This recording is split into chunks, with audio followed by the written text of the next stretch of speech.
511 30 30 saya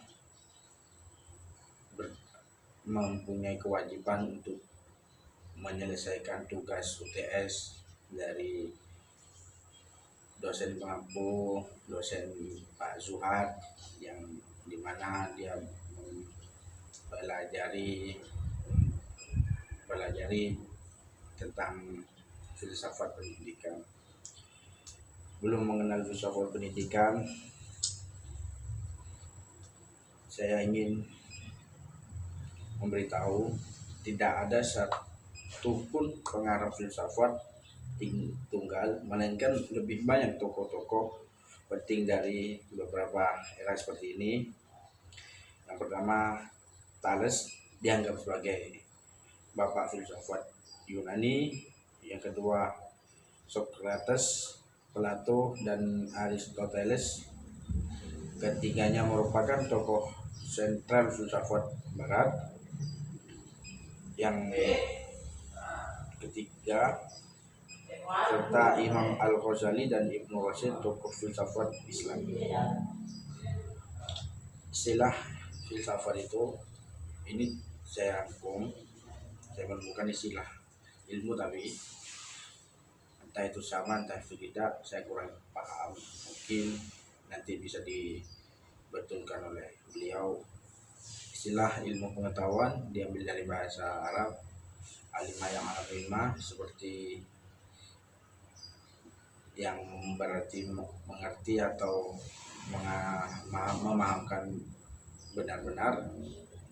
Ilmu dihasilkan dari pengetahuan ilmiah yang berangkat dari perpaduan proses berpikir deduktif, rasional, dan induktif empiris.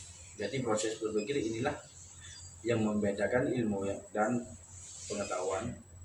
Pengetahuan adalah hasil tahu manusia terhadap sesuatu dan segala perbuatan manusia untuk memahami suatu objek yang dihadapinya. Namun manusia tidak dapat menuntut bahwa memperoleh sesuatu berarti sudah jelas kebenarannya, karena boleh jadi hanya kebetulan benar saja.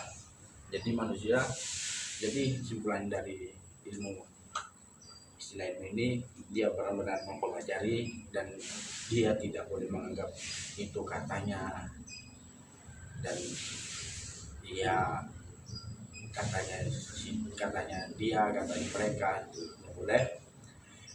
Nah, metode ilmiah ini adalah cara langkah-langkah yang teratur untuk mendapatkan pengetahuan yang benar.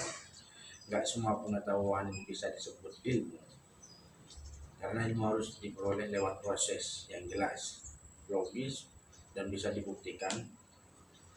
Seperti tadi itu, bukan dari katanya, tapi harus benar, terus jelas prosesnya, dan logis, dan dibuktikan. Metode ilmiah ini menunjukkan bagaimana pikiran kita bekerja secara sistematis supaya hasilnya rasional, masuk akal, dan teruji, bisa dibuktikan, sehingga pengetahuan yang didapat benar-benar bisa dipercaya.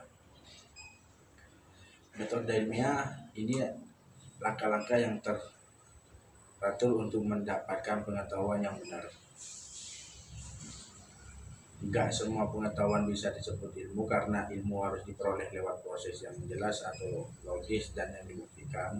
Itu yang tadi saya jelaskan. Dan metode dan ilmu filsafat itu ada metode ilmiah.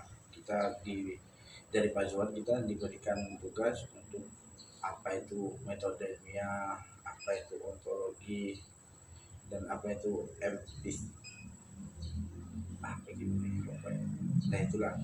Dan untuk ontologi itu adalah konsep dalam filsafat yang membahas tentang apa yang benar ada di dunia ini.